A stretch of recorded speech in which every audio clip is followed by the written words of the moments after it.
Hello friends, welcome to Ravi Jain YouTube channel. आज अपन IIT mains 2012 का एक क्वेश्चन डिस्कस करने वाले हैं। क्वेश्चन ये था कि integration 5 tan x upon tan x minus 2 dx, इसकी वैल्यू गिवन है x plus a log sin x minus 2 cos x plus c, और आपको वैल्यू a फाइंड आउट करनी है, मतलब इसका इंटीग्रेशन इस फॉर्मेट में लाना है और बाय कंपैरिजन a की वैल्यू फाइंड आउट करनी है। तो इसका इंटीग्रेशन जैसे ही यहाँ पर आप देखोगे ना, तो sin x minus 2 cos x से मतलब ln sin x minus 2 cos x कब आएगा, जब फाइनली कहीं ना कहीं 1 upon sin x minus 2 cos x into उसका डिफरेंशिएशन ऊपर की तरफ बन रहा हो, तो वो ln sin x minus 2 cos x आ जाएगा। अब देखते हैं 5 sin x upon sin x minus 2 cos x कैसे होगा, क्योंकि tan x को लिखा sin x by cos x और नीचे वाले tan x को भी लिखा sin x by cos x, ऊपर भी cos x से मल्टीप्लाई कर दिया न्यूमरेटर में, डिनोमिनेटर में भी cos x से मल्टीप्लाई कर दिया, तो ऊपर हो गया 5 sin x, नीचे हो गया sin x minus 2 cos x, क्योंकि हमने होल इक्वेशन को cos x से ऊपर नीचे मल्टीप्लाई किया है। अब देखो, जब भी इस तरह का कोई फंक्शन हो जिसमें ऊपर साइन या कॉस में से कोई एक चीज हो और नीचे पूरा साइन और कॉस का कॉम्बिनेशन दिया हो, तो हम ये कह सकते हैं कि ऊपर वाला function is equal to a into नीचे वाला फंक्शन प्लस b इंटू नीचे वाले का डिफरेंशिएशन। ये इनको फ्रैक्शंस में तोड़ने का, पार्शियल फ्रैक्शन करने का मेथड होता है। इससे क्वेश्चन इजीली सॉल्व हो जाता है, ताकि हम ऊपर वाले पार्ट को इस तरह से लिखना चाहते हैं जिसमें एक पार्ट तो इसी का मल्टीपल है और दूसरा इसके डिफरेंशिएशन का मल्टीपल है, ताकि इसी का मल्टीपल होगा तो इससे कटकर सिंपल आंसर आ जाएगा, और दूसरा इसका डिफरेंशिएशन का मल्टीपल है तो नीचे वाले को t मानेंगे, ऊपर वाला dt हो जाएगा, तो क्वेश्चन बहुत इजी हो जाएगा। तो देखते हैं कैसे निकालें हम a और b के वैल्यू।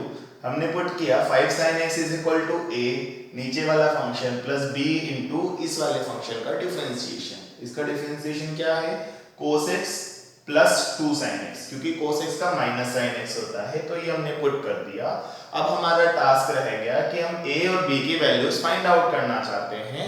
तो ये आइडेंटिटी है, x की हर वैल्यू के लिए सेम होगी, तो हम जो हमारे लिए कन्वीनियंट वैल्यूज हैं वो पुट करेंगे। जैसे x की वैल्यू 0 रखेंगे तो ये सारी वैल्यूज हम आसानी से निकाल सकते हैं, या x pi by 2 means 90 degree रखेंगे तो सारी वैल्यूज आसानी से निकाल सकते हैं, तो हम वो यहाँ पे रख रहे हैं।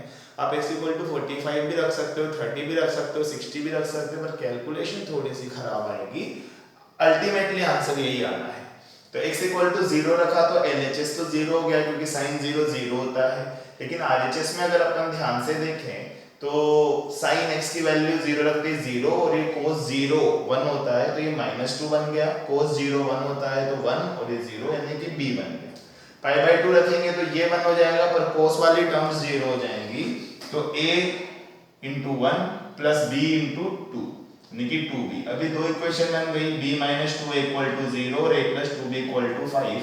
यहाँ से आप देखोगे तो -2 इधर जाते b की वैल्यू 2 है, अब इस b की वैल्यू 2 है को हमने यहाँ पुट कर दिया, तो 2 इंटू 2 है 4 है, 4 है प्लस है 5 है, 5 है इक्वल टू 5 ने a की वैल्यू 1 आ गई, इस a की वैल्यू 1 को ऊपर पुट किया तो b की वैल्यू 2 आ गई, है ना। तो ये नॉर्मल है, आप लीनियर इक्वेशन को सॉल्व करने के मेथड से इन a और b की वैल्यू निकाल सकते हो, जो 10th क्लास में ही आ जाया करता है हमारे।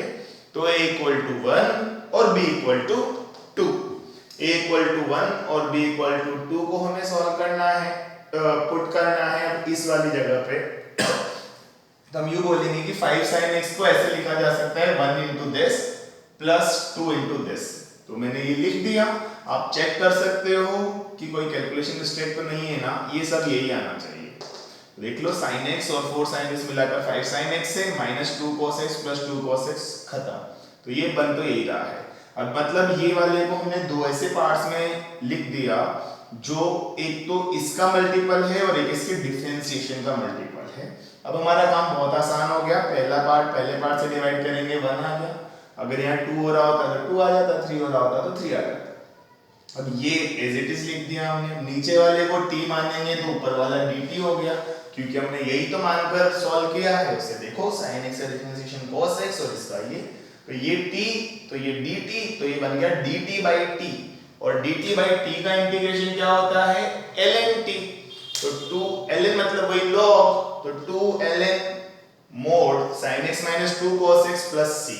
ठीक है, तो ये हमारा इसका कंप्लीट इंटीग्रेशन आ गया। लेकिन क्वेश्चन में दिया हुआ है कि इसका इंटीग्रेशन ये है, तो इन दोनों को अगर हम कंपेयर करें तो x और c तो ठीक है, ये अंदर वाला भी ठीक है, इस a की जगह ही तो 2 आ रहा है, मींस बाय कंपैरिजन हम कह सकते हैं कि जो a है उसकी वैल्यू 2 आएगी।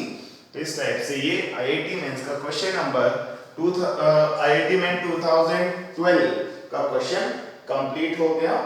आई होप आपको इसको समझने में हेल्प मिली है। अगर ऐसा है तो प्लीज़ मेरे चैनल को सब्सक्राइब करें और अपने फ्रेंड्स के साथ शेयर भी करें। Thank you.